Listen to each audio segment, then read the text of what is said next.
It was quiet. Too quiet. No press release. No televised announcement. No roaring headlines. Just a signature. One pen stroke in the early hours of the morning, tucked away behind palace walls. And with that, King Charles set something in motion that could, quite possibly, end the most controversial royal chapter in modern memory. Before we continue, please hit the like button, subscribe to the channel, and turn on the notification bell for updates. So why does it feel like no one's talking about it? Let me ask you something. What does a monarch really do when he's had enough? Not just enough headlines or enough gossip, but enough defiance, enough undermining, enough scandal. What does a king do when tradition meets its breaking point? When duty no longer requires patience, but action? You see, this wasn't about a tabloid spat or another awkward podcast clip. This was something else. Something older, deeper, legal.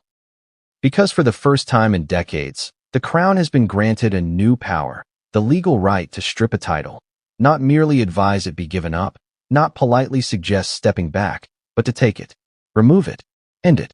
And the first names whispered in its path? The Duke and Duchess of Sussex. But let's slow down, just for a second, because nothing in this family, this institution, is ever just what it seems. The story you think you know is only the surface.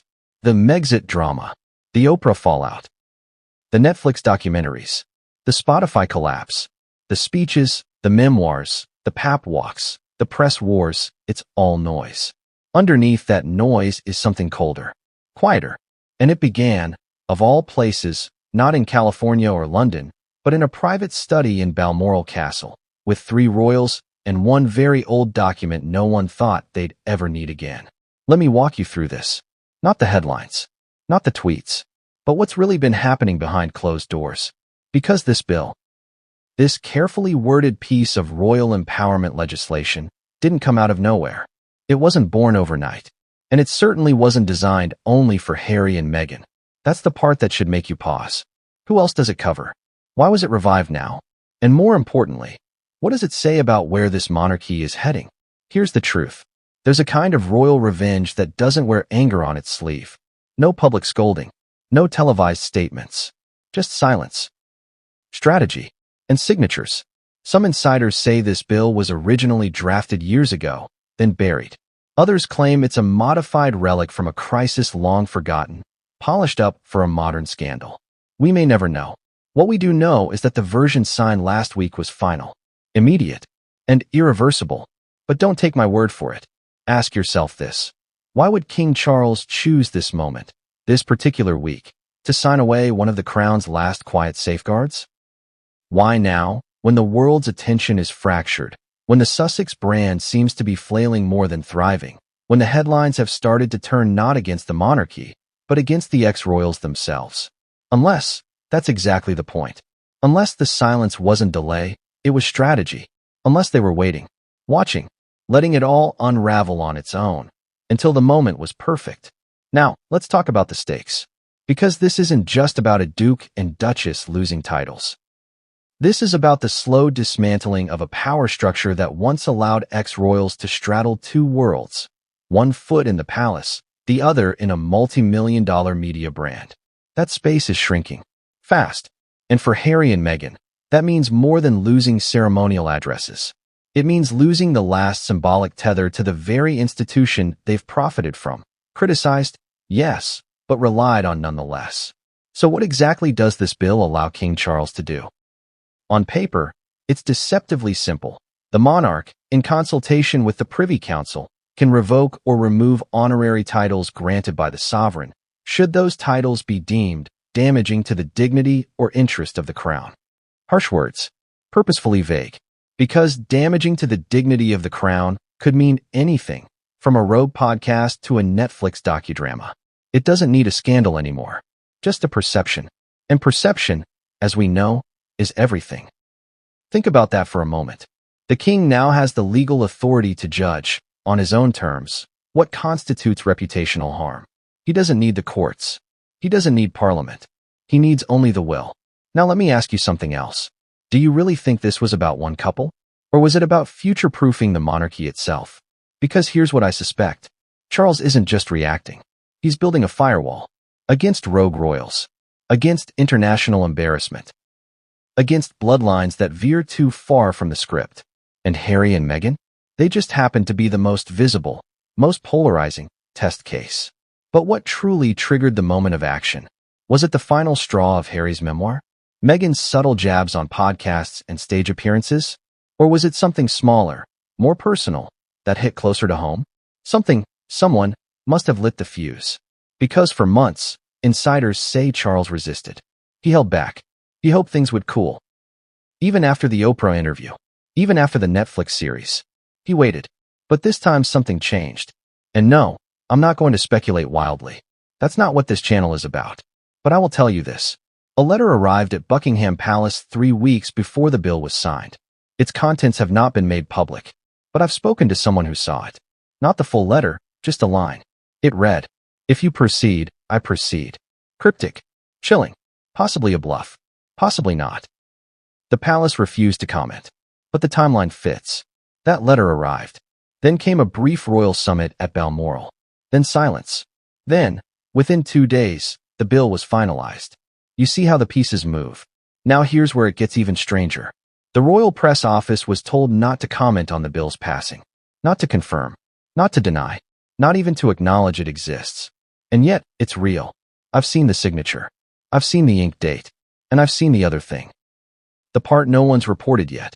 Because attached to the bill, quietly filed away in a legal annex, is a clause.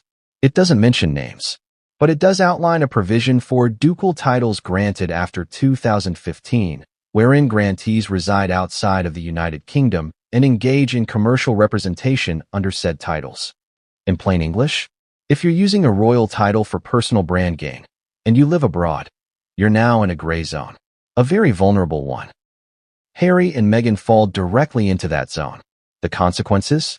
Immediate removal of Duke and Duchess of Sussex titles, removal of the right to refer to themselves with HRH honorifics in any formal or commercial context. And, this is key, royal patronages are automatically suspended. It's sweeping and surgical, and all of it is designed to do one thing: draw a line. No more half in, half out. You're either royal, or you're not. The emotional weight of that, well, it's hard to measure. But if you've followed this story as long as I have, you know it's been building. And frankly, it was always going to end like this. Or was it? Because there's one more thing we haven't talked about yet. A rumor, yes, but one whispered not by tabloids, but by people who once wore palace lanyards. That Meghan Markle has been preparing for this moment, not with panic, but with purpose. A rebrand, a new identity, one that doesn't just move away from royalty, but challenges it. And if that's true, if she's been building her next chapter in secret, then what happens when the crown tries to shut the door, only to find the Sussexes are already gone? Or worse, already retaliating? We're going to get into all of that. The Balmoral meeting, the clause in the Queen's will, the leaked calls, the silence from Camilla, the fury from William, the warning from Anne, and yes, the Netflix implications. Because this isn't just a royal drama anymore. This is the future of monarchy, on trial, in real time. But before we go there, I want to leave you with this. It wasn't a grand speech. It wasn't a public rebuke. It was a signature. Just a signature. Signed at 2:36 a.m. Alone. And sealed beside it was a letter. A letter that has yet to be opened. A letter addressed to one man. Prince Harry. What's inside that letter? Well, what came next would change everything, and no one saw it coming. It's strange, isn't it? That something with the power to rewrite the very rules of royalty could pass through the system almost unnoticed. No debate aired on national television. No spirited argument in the Commons. Not even a whisper in the press gallery corridors. Just silence. But maybe that's the point. Because sometimes power doesn't move loudly. It moves in shadows, behind oak-paneled doors, and under the weight of centuries of silence. This bill, the one King Charles signed in the early hours of that quiet morning, didn't erupt from scandal. It wasn't pushed by a frenzied public. It wasn't even lobbied by Parliament in the usual sense. It crept forward, quietly, deliberately, unopposed. So how? How does a monarchy that spent decades positioning itself as symbolic and ceremonial suddenly draft, revise, and sign a bill that reactivates dormant power, actual power, in the middle of the 21st century? Let's break it down. There's a document, titled, rather dryly, Crown Titles Revocation and Restoration Act, Revised Draft 3A. On the surface, it reads like standard bureaucracy, legal language, conditional phrases, footnotes, nothing that jumps out at first glance. But hidden between those lines are phrases that should make anyone paying attention pause, wherein the Crown deems such titles, honors, or styles to be contrary to the dignity of the sovereign or the stability of the realm. That phrase, contrary to the dignity of the sovereign, is everything, because it's not defined, not clearly, not anywhere, and that makes it powerful, elastic, dangerous. So let me ask you this. What does it even mean to damage the dignity of the Crown? Is it a podcast episode where a Duchess implies racism in the family? Is it a memoir that paints a father as distant, a brother as aggressive, a queen consort as calculating? Is it turning a royal title into a brand? Plastered across Netflix thumbnails, podcast intros, magazine spreads? Where's the line? That's just it. This bill gives the monarch the power to decide where that line is drawn. Not the press, not the courts, not Parliament, the monarch. And that's new. Even under Queen Elizabeth II, the palace walked carefully around these boundaries. Titles weren't stripped. They were stepped away from, renounced, not revoked, because revocation implies judgment, punishment. And the Crown, historically, doesn't like to be seen judging its own. But Charles, he's different. He's waited longer than any heir in modern history to take the throne. And when he finally did, under a cloud of grief, with the world watching, he stepped into a monarchy already strained at its edges, slimmed down, scrutinized, and scarred by division. And maybe he decided the time for restraint had passed. Now, here's where it gets murky. This bill wasn't drafted last week, or last month. Sources close to the palace, quiet ones, the kind who don't return emails but occasionally reply at 2 a.m. with single-sentence confirmations, say this document was first proposed in 2018. Let that sink in. Before Oprah, before Netflix, before the memoir, back when Meghan Markle was still being celebrated as the fresh, global face of a modern monarchy. So why was it drafted then? Well, that's where things get interesting. Because around that time, late 2018 to be precise, there were whispers of something brewing behind palace walls. Not hostility, not yet, but discomfort, a sense that the rules were changing too quickly, that a new royal couple was carving out a space that didn't fit the old mold, taking press into their own hands, speaking unsanctioned messages, blending activism with protocol.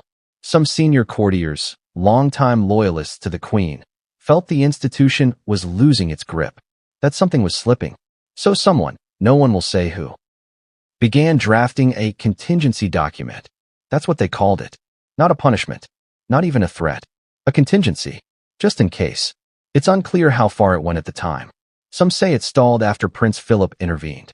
Others claim it was shelved indefinitely after Queen Elizabeth personally requested it be left for now. But documents don't just disappear. They sit in archives.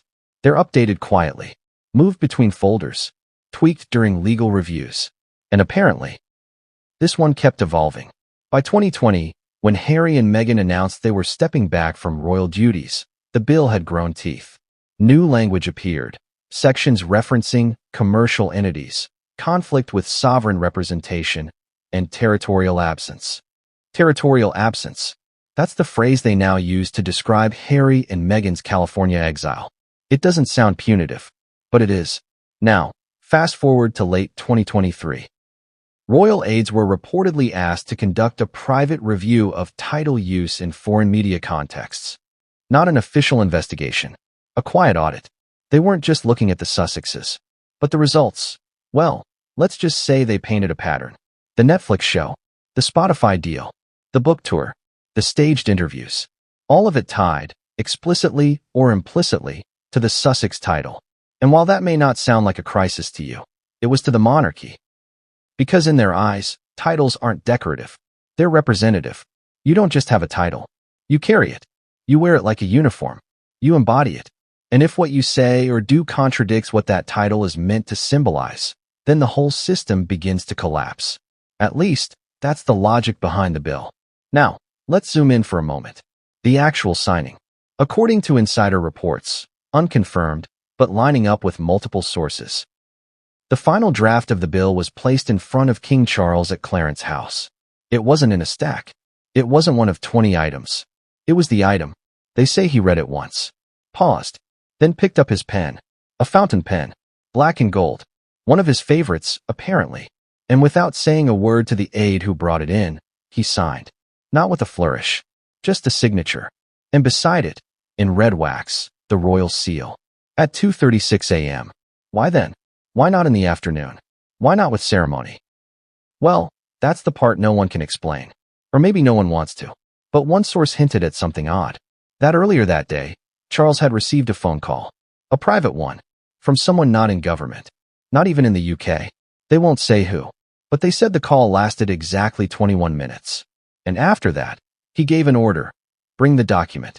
That's all we know. But here's the kicker. The moment the signature dried, the palace's communications director was reportedly told to prepare for questions, but not to offer answers. In other words, brace for impact. Say nothing. So, we're left in the dark. The bill exists. That much is now verified. Multiple journalists, including myself, have reviewed secondary documentation. Legal language, dates, metadata. It's real.